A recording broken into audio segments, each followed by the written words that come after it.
O Senhor esteja convosco. Proclamação do Evangelho de Jesus Cristo segundo Mateus.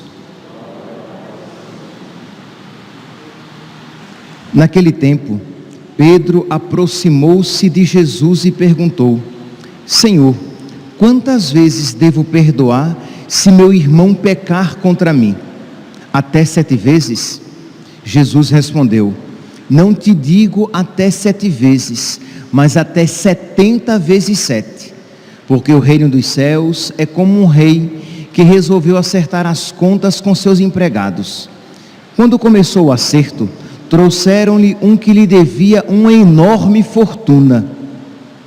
Como o empregado não tivesse com que pagar, o patrão mandou que fosse vendido como escravo, junto com a mulher e os filhos e tudo o que possuía, para que pagasse a dívida. O empregado, porém, caiu aos pés do patrão e prostrado suplicava: dá-me um prazo e eu te pagarei tudo. Diante disso, o patrão teve compaixão, soltou o empregado e perdoou-lhe a dívida.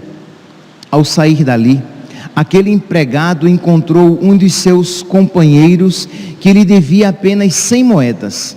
Ele o agarrou e começou a sufocá-lo, dizendo: paga o que me deves. O companheiro, caindo aos seus pés, suplicava: dá-me um prazo e eu te pagarei. Mas o empregado não quis saber disso. Saiu e mandou jogá-lo na prisão até que pagasse o que devia. Vendo o que havia acontecido, os outros empregados ficaram muito tristes, procuraram o patrão e lhe contaram tudo. Então o patrão mandou chamá-lo e lhe disse: empregado perverso, eu te perdoei toda a tua dívida porque tu me suplicaste. Não devias tu também ter compaixão do teu companheiro, como eu tive compaixão de ti? O patrão indignou-se e mandou entregar aquele empregado aos torturadores até que pagasse toda a sua dívida. É assim que o meu Pai que está nos céus fará convosco, se cada um não perdoar de coração o seu irmão. Palavra da salvação.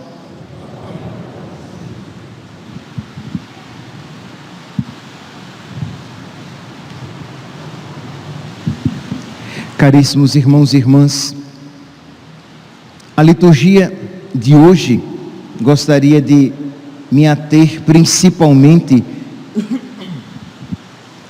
à primeira leitura de hoje, retirada do livro do profeta Daniel, que nos apresenta aqui uma belíssima oração, que nós podemos fazê-la durante todo o tempo da Quaresma. Esta oração no sofrimento, esta oração de reconhecimento dos próprios pecados e esta oração de louvor pela misericórdia de Deus. Pois bem, mas para que nós possamos compreender bem esta oração de Azarias, é importante que nós tenhamos diante dos nossos olhos o contexto. Diz aqui, Daniel, capítulo 3, versículo 25: Azarias parou e de fé começou a rezar, abrindo a boca no meio do fogo. Qual é aqui o contexto? Se vocês forem lá para o início, estamos no capítulo 3, o início do livro de Daniel, vocês vão ver que Daniel, Misael, Ananias e Azarias, eles trabalhavam na corte do rei. Daniel, Misael, Ananias e Azarias.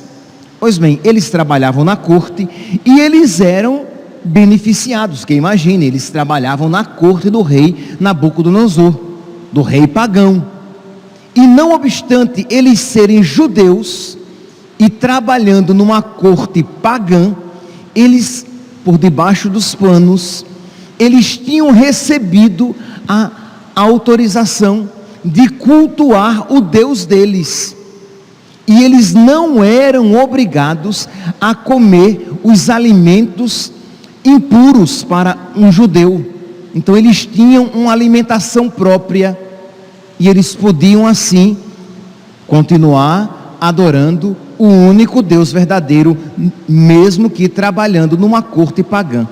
Pois bem, mas diz que o rei Nabucodonosor, ele construiu uma grande estátua sua, e que aquela estátua deveria ser adorada, o rei deveria ser adorado em vários momentos do dia, ao sinal dos instrumentos musicais. Então, quando se desse o sinal, todos deveriam então se prostrar em adoração ao rei. E aí, meus santos, vem a situação. E agora, José?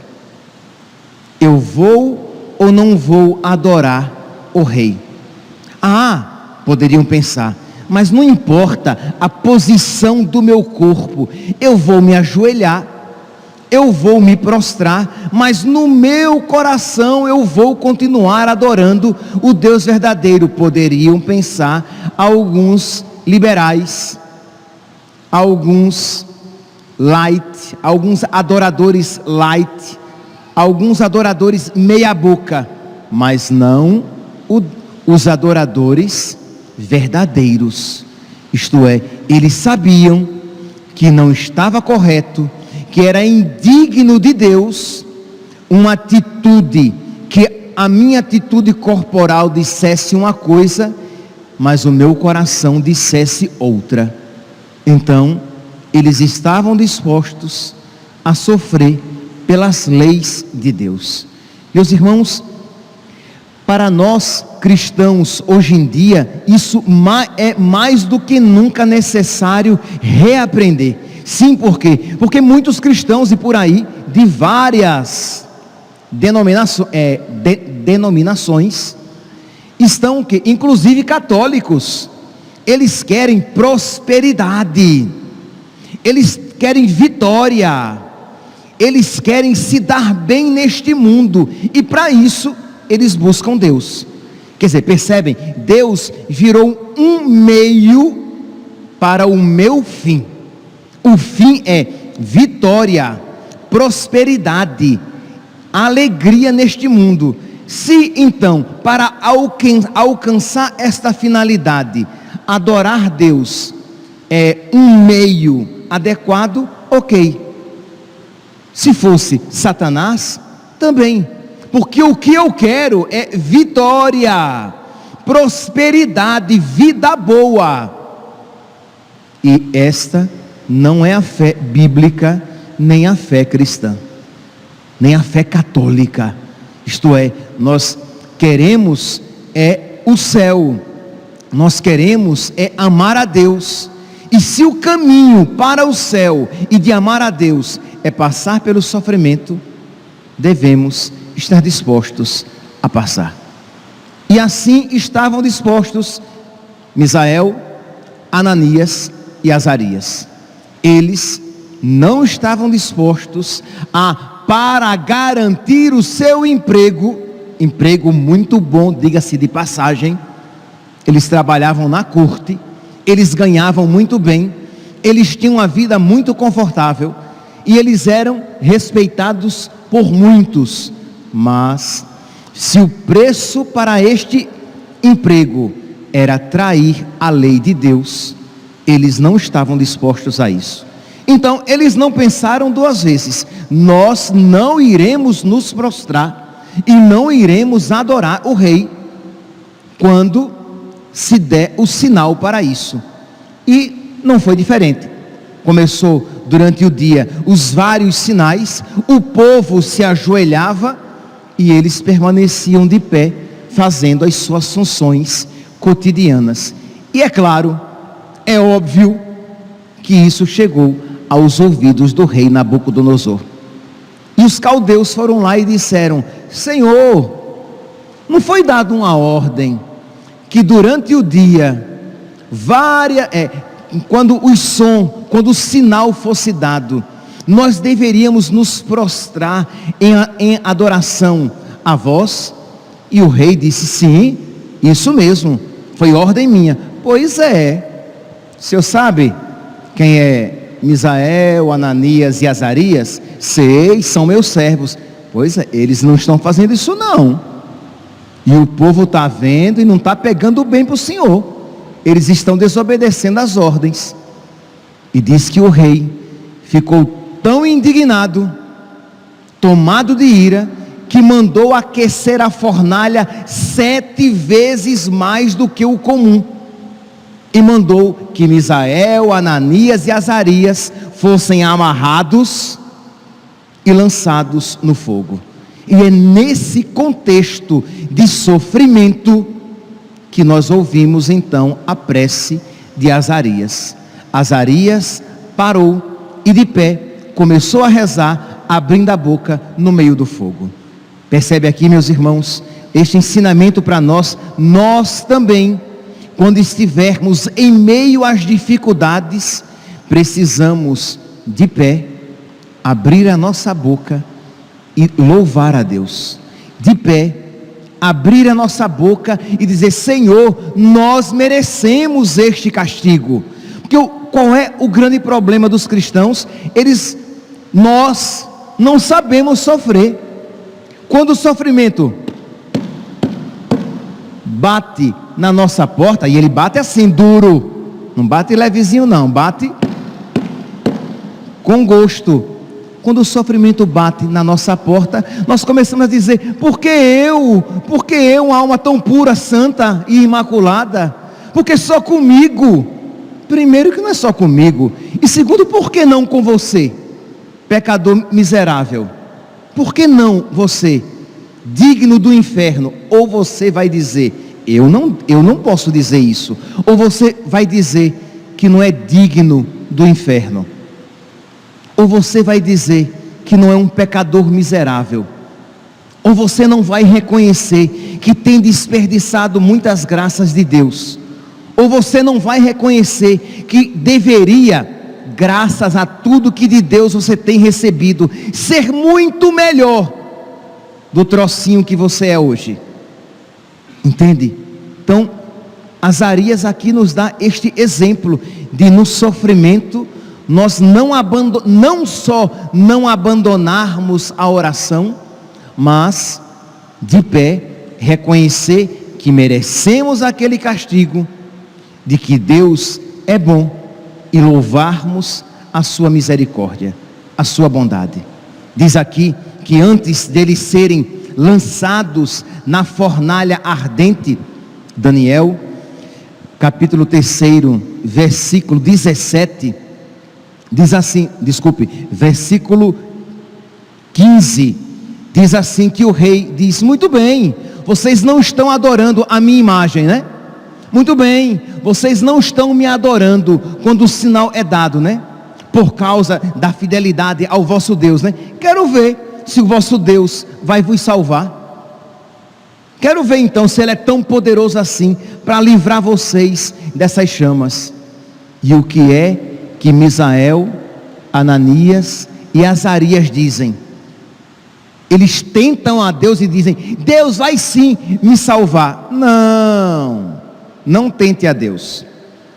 Eles dizem assim: olha, Deus pode me salvar, e eu não tenho dúvidas de que Ele pode me salvar dessas chamas, mas se Ele não me salvar e permitir que queimado eu seja, eu continuarei servindo a Deus.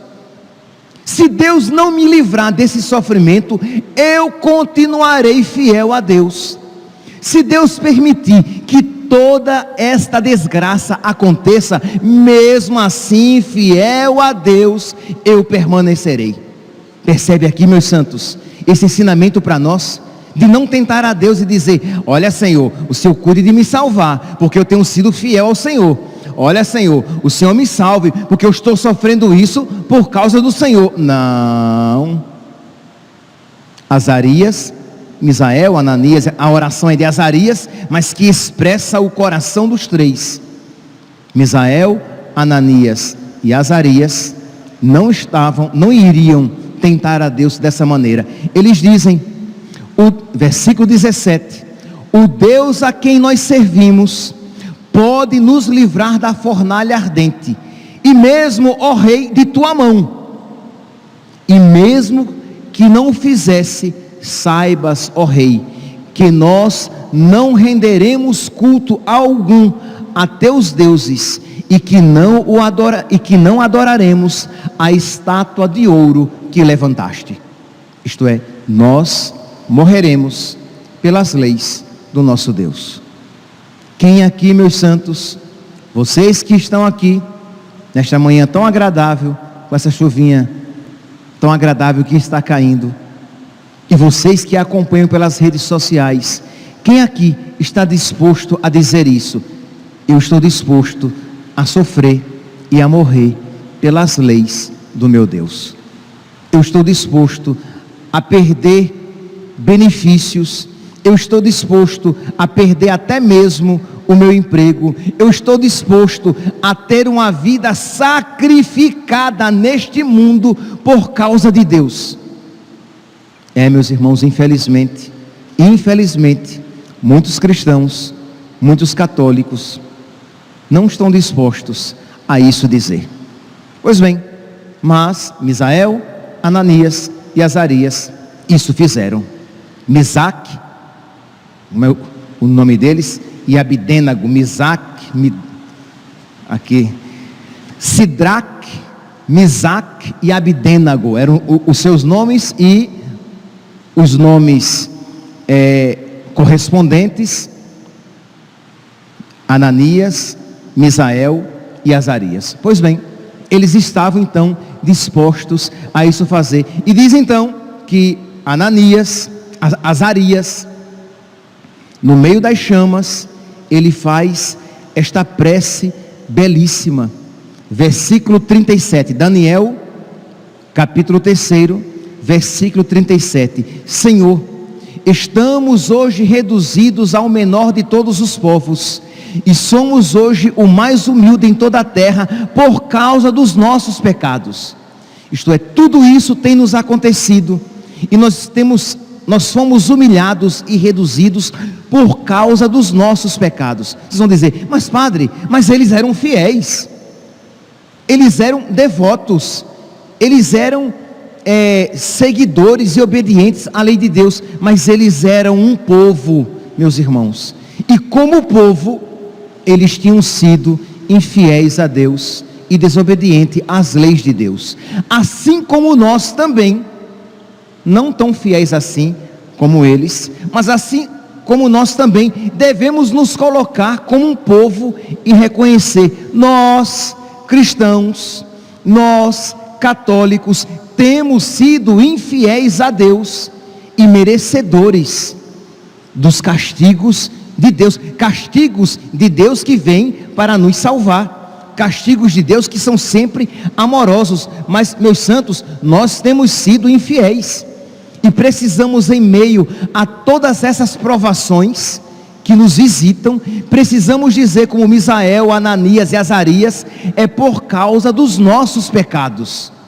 Imagine, nós já estamos há quase 3 anos desta pandemia, e a pergunta é: como é que nós católicos nos comportamos na pandemia?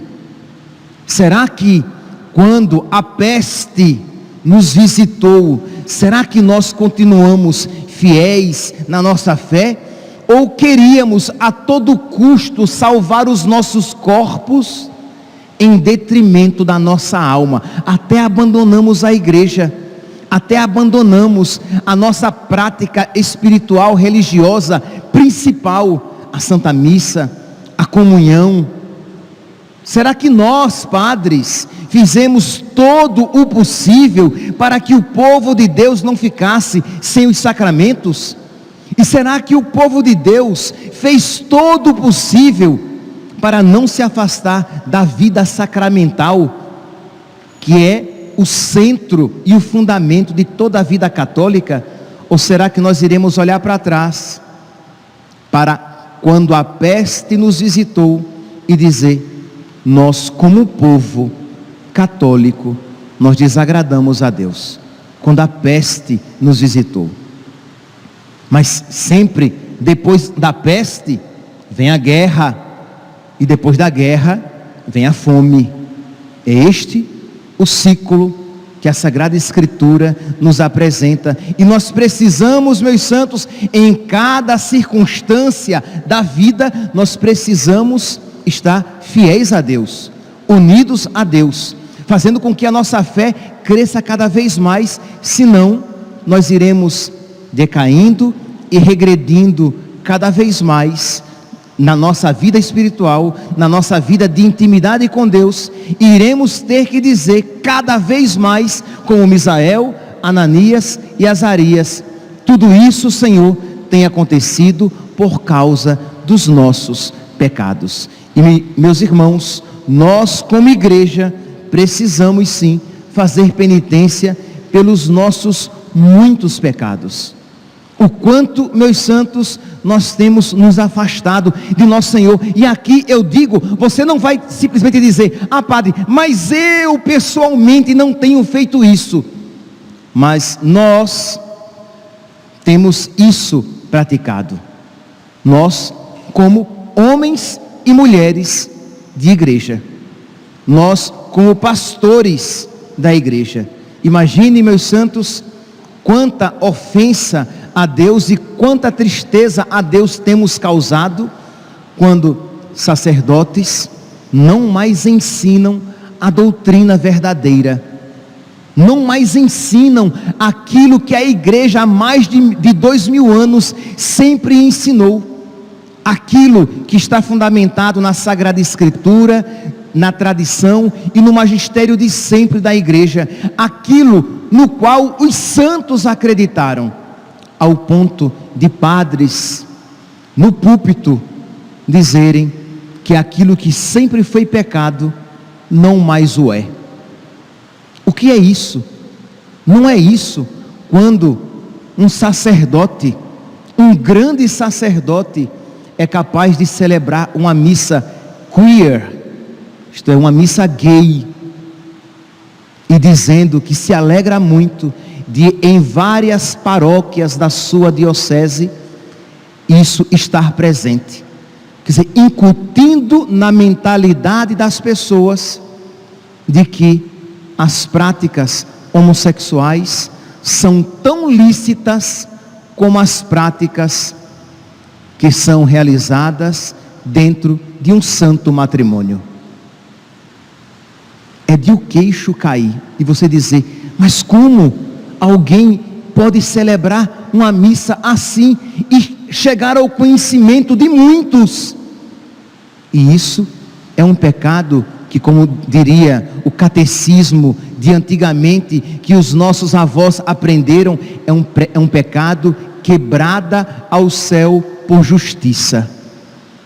Quando grandes sacerdotes isso fazem, quando padres dizem: venham todos os homossexuais, venham para receber a bênção, nós queremos abençoar a união de vocês. Isso é feito, mas é muito fácil nós olharmos e dizermos: nossa, que pecado horroroso. E é verdade, que pecado horroroso. Mas quando nós, no nosso dia a dia, nós fazemos um silêncio culposo, quando as pessoas perguntam a nossa opinião, e porque nós não queremos sair feios na fotografia, nós preferimos nos excusar, nos ausentar, não emitir juízo, porque o que vão pensar de mim se eu me disser claramente cristão, católico, e disser: olha, isso é pecado. Em tantas ocasiões da nossa vida, nós cristãos católicos temos sido omissos. Nos anticoncepcionais, quantas famílias católicas fazem uso de anticoncepcional, e quantos pais e mães aconselham os seus filhos ao uso de anticoncepcional. O quanto eu tenho ouvido famílias, graças a Deus, que querem ser generosas, abertas à vida, e a dor que eles têm, uma das dores é: padre, meu pai, minha mãe, meus irmãos de igreja, tá? Têm me criticado, porque me chamado de irresponsável, porque eu tenho 3 filhos, porque eu quero um 4º filho.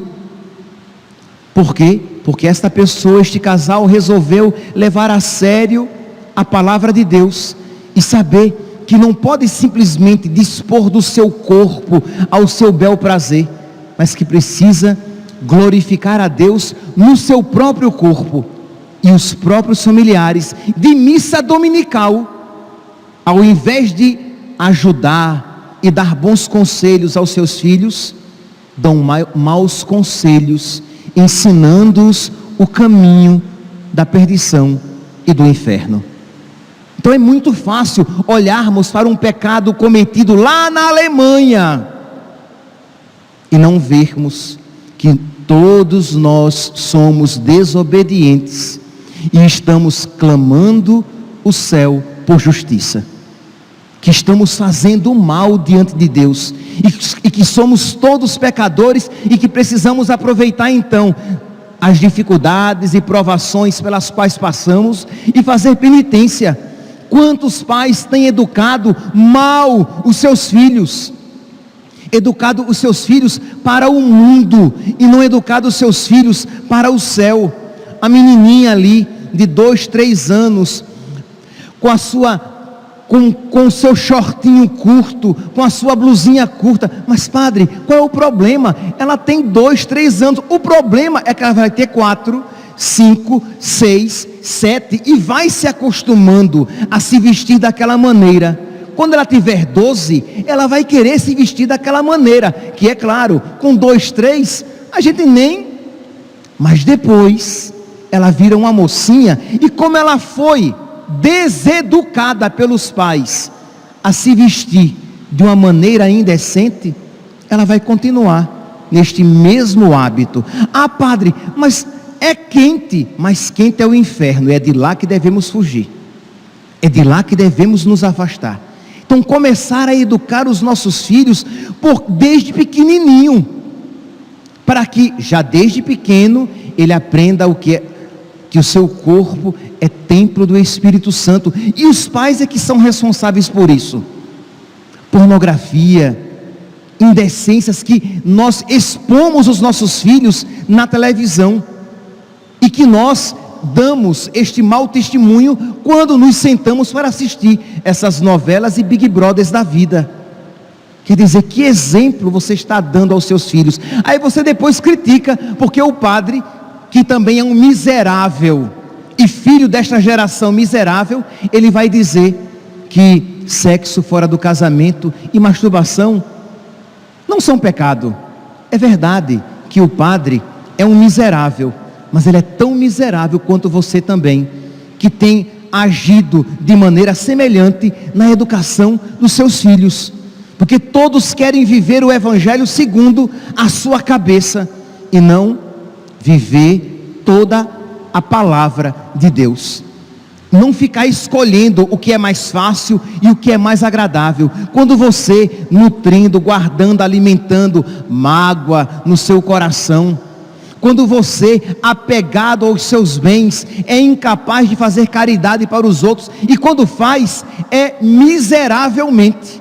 Isto é, você faz de uma maneira mesquinha e humilhante para quem recebe. Isto é, você não trata o mendigo como um irmão, você trata o mendigo como uma pessoa incômoda, você já o humilha quando com ele se encontra. E quando você dá aquela moedinha miserável, mais ainda o humilha. Quando a sua fé diz que é Cristo que vem visitar você, aí você escolhe simplesmente agir segundo as suas paixões e não segundo a palavra de Deus. Quando um irmão chato, inconveniente, pecador, ele fere você e você diz: eu nunca mais vou perdoar esse miserável, esse filho da gota serena, como diria um nordestino enraivecido. E você ouve o evangelho de hoje dizendo: perdoe 70 vezes 7, porque é assim que Deus perdoa você. E a maneira como o Evangelho termina é assim que o meu Pai que está nos céus fará convosco, se cada um não perdoar de coração o seu irmão. Isto é, se você então trata assim quem mal faz a você, Deus tratará assim você que mal faz a Ele. Porque nós maltratamos Deus, magoamos Deus, humilhamos Deus com os nossos pecados. Percebe, meus santos, que nós precisamos então bater no peito e dizer: Senhor, eu sou um miserável. A minha vida cristã tem sido tão medíocre, tão superficial, tão baixa. Eu te suplico, Senhor, misericórdia. Eu aceito, Senhor, eu aceito fazer penitência e aquelas dificuldades, repito, e vou terminando, aquelas dificuldades que visitam você, você vai então fazendo penitência e oferecendo por você pecador e pelos pecadores, mas também você vai buscando outras penitências, sendo generoso nas suas penitências e oferecendo. Imagine, meus santos, nós estamos aí com a guerra, né, da Ucrânia e da Rússia, e sexta-feira agora, o Papa Francisco, juntamente com o Papa Emérito Bento XVI e os bispos do mundo inteiro, vão consagrar a Rússia e a Ucrânia à Virgem Maria, a Nossa Senhora. E Nossa Senhora de Fátima, que a imagem que chegou à Ucrânia é de Nossa Senhora de Fátima, que diz que muitos pecadores se perdem porque não há quem por eles faça penitência. A pergunta é: nós estamos fazendo penitência por eles? Muitos não estão fazendo penitência nem por si, quanto mais pelos outros. Muitos não estão pensando nem na própria salvação, quanto mais na salvação alheia. Percebe como estamos distantes do coração católico, que a expressão maior é o Zé. Peçamos, meus santos, peçamos a Deus, por intercessão de Nossa Senhora e de São José, que nós tenhamos um coração verdadeiramente católico, que nós nos alimentemos com a doutrina verdadeiramente católica, que nós formemos e eduquemos aqueles que estão sob a nossa responsabilidade com a doutrina verdadeiramente católica, para que nós possamos ser instrumento de Deus e instrumento de salvação para nós e para todos aqueles que de nós se aproximarem. Que Nossa Senhora e São José intercedam por nós no meio desta quaresma que nós estamos vivendo. Louvado seja nosso Senhor Jesus Cristo, para sempre seja louvado.